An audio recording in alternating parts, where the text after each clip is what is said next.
Pessoal, nós estamos aqui no grupo de oração Filhos de Sião, no mês de novembro de 2025. Então, estamos comemorando 37 anos desse grupo de oração. Assim como nos outros anos, eu vou estar colocando para vocês ensinamentos dos nossos fundadores. Vou estar colocando o ensinamento da Shirley Telles, onde ela nos traz o assunto da guerra que nós estamos vivendo no mundo. Assista, escute com bastante dedicação, você vai aprender muito com esse ensinamento. Como foi dito até agora, estamos em guerra. Queiramos ou não, aceitemos ou não, isto é uma realidade. O mundo está em guerra. Eu quero que vocês abram Apocalipse, capítulo 12, versículo 17. Nós sabemos que estamos em guerra, porque toda a Bíblia diz que o povo está em guerra. Em Efésios, uma palavra grande conhecida nossa diz que nós estamos em luta. Que a nossa luta não são homens de carne nem sangue, mas principados, potestades e dominadores que habitam a região dos ares. E nós vamos ver em Apocalipse capítulo 12, versículo 17, que diz assim: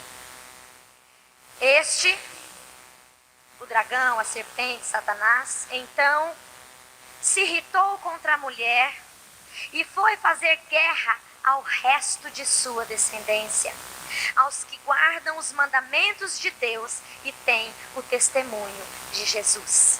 Palavra do Senhor. É muito comum nós nos esquecermos desta realidade.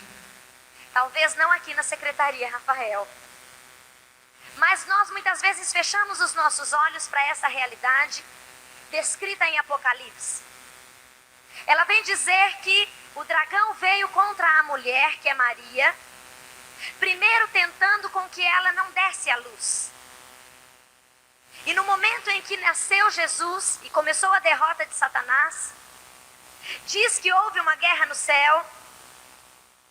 E então o dragão vem contra o resto dos descendentes de Maria, ou seja, a igreja de Jesus Cristo. E é importante que nós tenhamos claro do que muito mais guerra do que no mundo, Satanás está guerreando com os cristãos. Satanás está guerreando contra a igreja de Jesus Cristo. Mas você poderia se perguntar assim: mas Jesus já não venceu o inimigo? Nós não falamos que com a morte de cruz de Jesus, o inimigo foi vencido? Abram Hebreus, capítulo 2, versículo 14 e 15.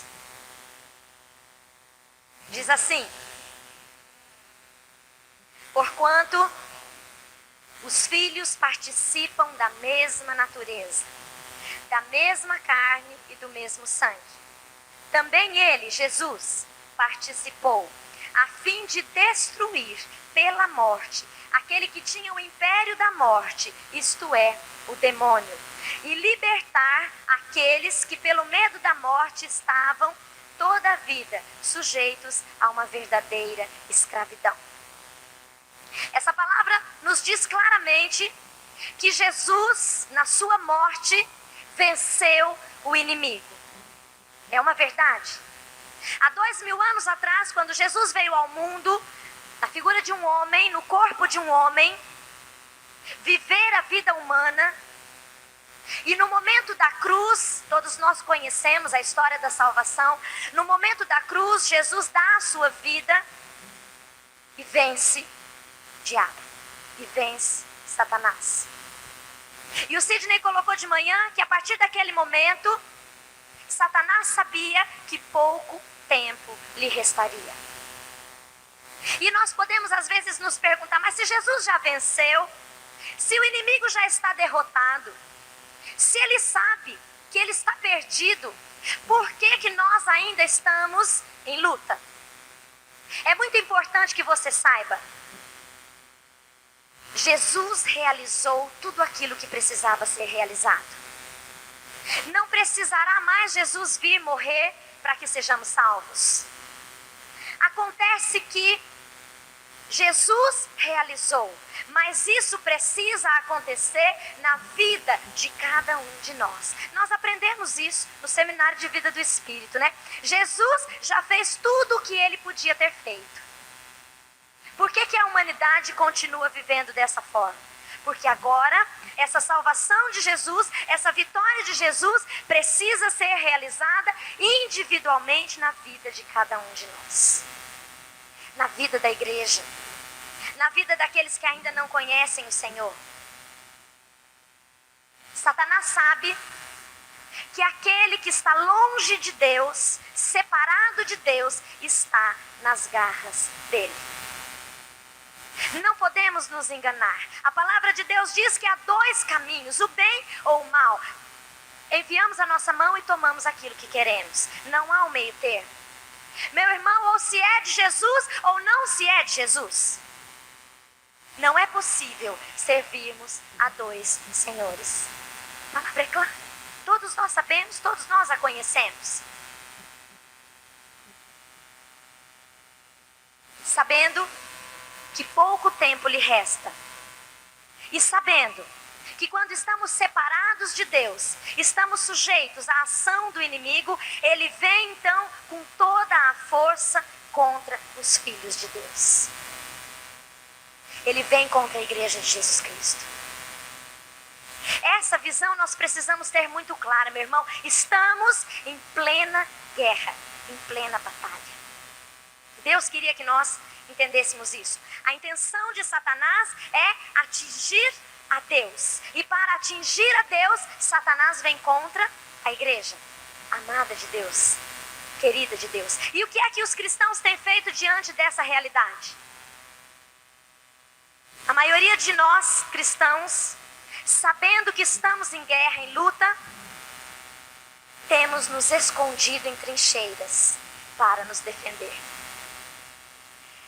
Quando eu ia preparar esse ensino, Deus me mostrava o tempo inteiro a guerra de Kosovo, o que estava acontecendo naquele lugar. E Deus me mostrava que nós, cristãos, estamos escondidos, com medo do inimigo. Armamos barricadas, nos escondemos atrás e começamos a atirar para todos os lados. Quem sabe algum desses tiros vai acertar o inimigo.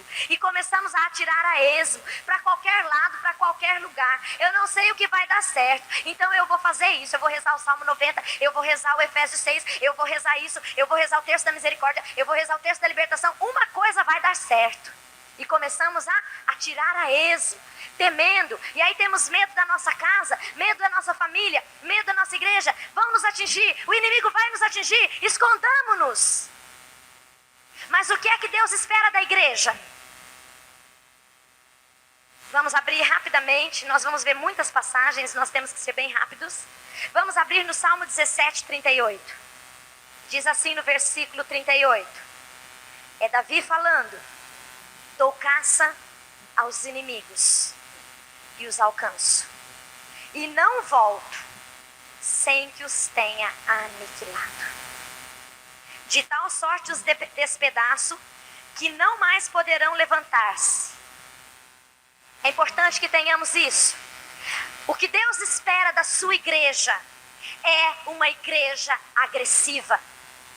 É uma igreja que não espera os ataques do inimigo, mas aquela que vai em direção do inimigo e só volta depois de tê-los aniquilado. É muito importante termos isso, porque quando não nos escondemos, atiramos no inimigo, ferimos o inimigo e viramos as costas. E ele não foi aniquilado. E ele vem 7 vezes pior contra nós. O Senhor quer uma igreja. E é isso que Deus espera especificamente de nós que estamos aqui. Uma igreja agressiva. Uma igreja que dá caça ao inimigo. Quer dizer, que dá alimento ao inimigo para saber onde ele está. que corre atrás desse inimigo e não volta sem tê-lo aniquilado, destruído. Quem é então o nosso inimigo? Quem é o nosso inimigo? Vou falar um pouquinho diferente daquilo que foi dito em Cascavel, é isso? Ela disse: o nosso inimigo sou eu mesma. Não é isso. Quem é o nosso inimigo? O que diz São Paulo? O nosso inimigo não é homem de carne e sangue. Quer dizer, não são homens. Enganamo-nos quando achamos que o nosso inimigo é o nosso coordenador. Enganamo-nos quando achamos que o nosso inimigo é o nosso marido, que não deixa a gente trabalhar na obra de Deus, ou os nossos filhos que impedem que façamos aquilo que Deus quer, ou a nossa esposa, ou o nosso trabalho. Meu irmão, São Paulo diz que o nosso inimigo não é homem de carne e sangue. E nós vamos estudar um pouquinho quem é então o nosso inimigo. Esse é o nosso ensino de agora. Olha, quando Deus criou, segundo João Paulo II, Deus criou os seres espirituais e os seres humanos. E eu queria estudar com vocês um pouquinho o que vem a ser esses seres espirituais, os anjos, para que nós possamos compreender quem é o nosso inimigo. E sabe por que isso é importante? Quem assistiu na televisão que em determinado momento da guerra, a OTAN acertou um alvo civil? Lembram-se disso quando aconteceu da primeira vez? Eu não me lembro exatamente o que é que eles acertaram. Um hospital. Foi uma revolta da humanidade, não foi do mundo. O mundo se revoltou contra a OTAN. E nós falamos assim, mas como que eles fizeram isso? Erros de cálculo. Não sabiam qual era o alvo. Atiraram sem saber. Atiraram. Se o cristão não souber exatamente qual é o seu alvo, vai matar civis. Vai matar homens, achando que os homens são os nossos inimigos. Quantas pessoas se juntam para rezar contra o coordenador do grupo de oração? Para Deus tirar aquele traste de lá que está nos atrapalhando? Quantos se unem para tirar as pessoas do seu caminho? Meu irmão, a sua luta não são homens. E se você não entender e não compreender a dimensão que Deus vê desses inimigos, você vai atirar errado. E você vai acabar machucando pessoas civis, né? Pessoas que não têm nada a ver com isso. Quantas pessoas foram afastadas da igreja por orações erradas? Instruções erradas, discernimentos errados. Quem é o nosso inimigo? Vamos entender um pouquinho essa criação de Deus que são os seres espirituais. E eu tirei de João Paulo II um estudo que ele fez e ele diz assim: primeiro, os anjos não têm corpo. Os anjos não são como nós. Muitas vezes eles podem se manifestar num corpo, mas eles não têm um corpo como o nosso. De acordo com a missão, eles podem até ter um corpo. Por exemplo, quem se lembra da visita de 2 anjos para Abraão? Vocês lembram disso? Não foram 2 anjos lá para dizer que Sara seria mãe? E Abraão, quando olhou aqueles anjos, achou que eram homens. Ou aquele anjo que levou Tobias. Não é assim? Em alguns momentos, segundo a missão, os anjos podem ter um corpo humano. Mas diz o estudo que, a partir do momento que acabou a missão, eles perdem aquele corpo. É importante nós estudarmos os anjos, porque o nosso inimigo era um anjo. É um anjo. E eu vou falar dos anjos de modo geral, e depois eu falo da queda. Por quê? Porque se ele é um anjo, ele tem todas as propriedades de um anjo. Por isso que é importante nós estudarmos um pouquinho. Segundo, os anjos são dotados de vontade livre. Assim como o homem tem o livre-arbítrio, o poder de decisão da vida dele, assim também são os anjos.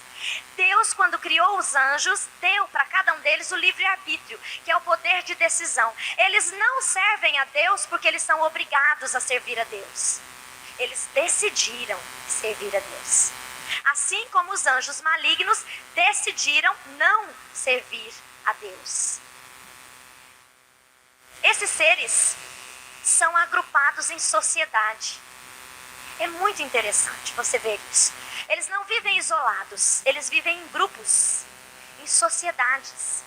E isso vem de acordo com os graus de cada um deles. Quer dizer, existem graus superiores e graus inferiores. Não inferiores no sentido da queda de Satanás, não. Mas aqueles anjos que são mais superiores aos outros, que dominam os outros. Hierarquicamente. Um, depois abaixo o outro, depois o outro. Quer dizer, eles são assim divididos, assim foram criados por Deus. E eu quero falar um pouquinho dessas ordens.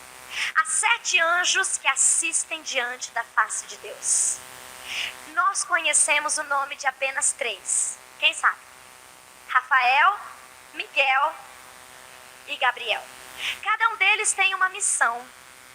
A missão de Miguel foi vencer o inimigo. Nós encontramos em Apocalipse que quando o dragão fez guerra à mulher, e a mulher em Jesus venceu, Miguel então foi com os seus anjos para precipitar o demônio e os seus anjos do céu. Miguel foi o anjo encarregado desta luta, da luta contra o mal. Miguel foi o responsável. Rafael é o anjo da cura. Rafael foi aquele enviado com Tobias. Lembram-se disso? Ele foi, gente, não para guiar Tobias. Ele foi para levar a cura para Tobit. Quem conhece a história sabe que quando Rafael foi, ele foi para levar a cura para Tobit. Depois acontece tudo aquilo naquela história que nós conhecemos. Mas é para isso que Rafael foi enviado. Ele é o anjo da cura. É o anjo mensageiro da cura. E o anjo Gabriel é aquele que anuncia as coisas de Deus. Aquele que fala em nome do Senhor. Aquele que traz as mensagens de Deus. Esses são os maiores. Nós poderíamos dizer que são os generais desse grande exército de Deus. Os 7 anjos que assistem diante de Deus. Depois nós vamos ter, por ordem de hierarquia, os anjos. Os anjos são seres pessoais. Quer dizer, o anjo é enviado para cada pessoa individualmente. Nós chamamos de anjo da guarda, não é isso? São os anjos. Deus realmente coloca um anjo para cada pessoa. E além de um anjo para cada pessoa, há anjos para assistirem as pessoas. Depois vem os querubins. Eu achei muito interessante esse estudo porque eu já havia lido isso na palavra de Deus, mas não havia prestado muita atenção, que os querubins foram aqueles que foram colocados na arca. Deus, quando mandou construir a arca, ele disse assim: e na ponta da arca você coloca 2 querubins. Porque os querubins são aqueles anjos que estão cuidando de Deus. Eles cuidam do Senhor. Eles rodeiam o trono de Deus e estão cuidando do Senhor, velando pelo Senhor. Depois vem os serafins. Os serafins são os anjos do amor. Eles estão ali só para amar a Deus. Para amar. Eles amam a Deus profundamente.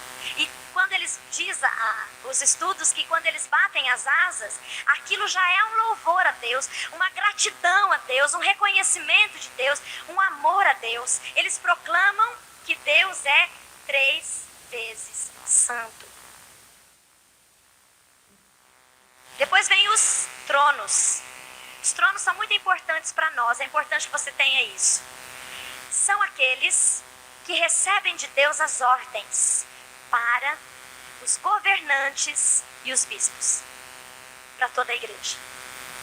Quando você ora para a igreja, no sentido das autoridades da igreja ou autoridades governamentais instituídas, devemos recorrer aos anjos tronos. Eles são aqueles enviados para cuidar dessa parte.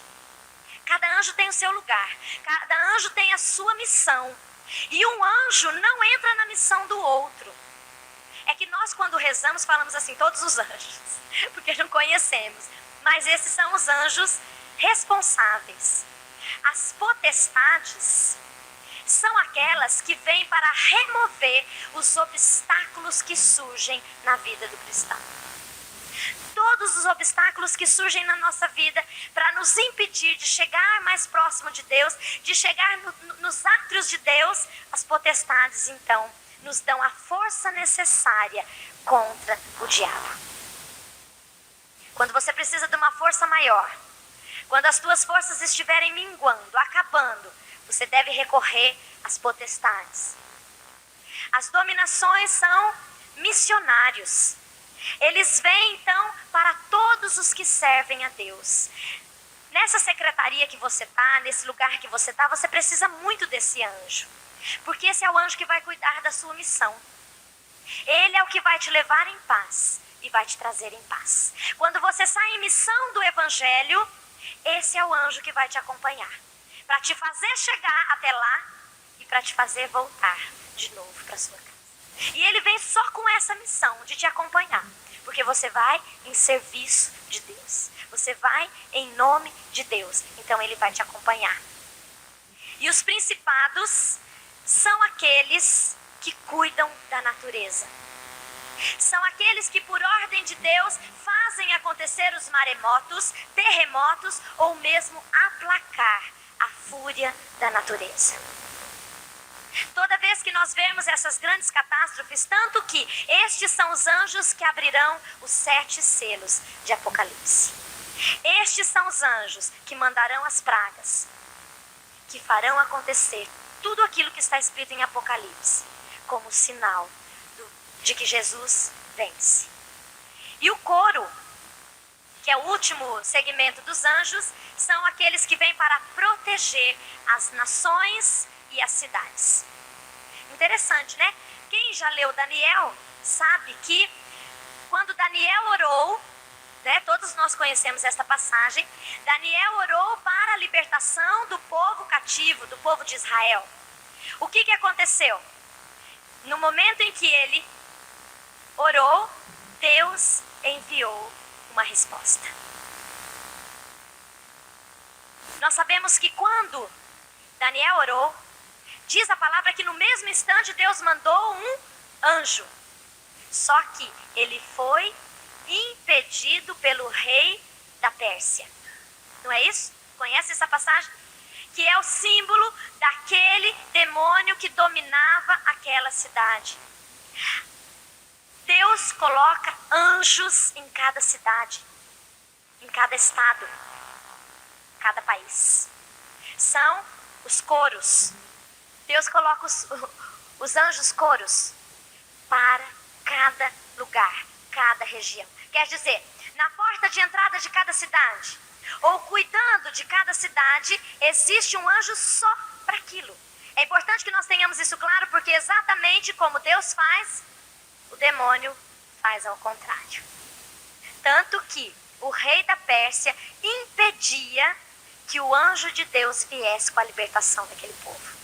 E diz que durante os 21 dias que Daniel orou e jejuou, foi 21 dias de grande batalha para que o anjo conseguisse chegar naquele lugar e trazer a libertação necessária.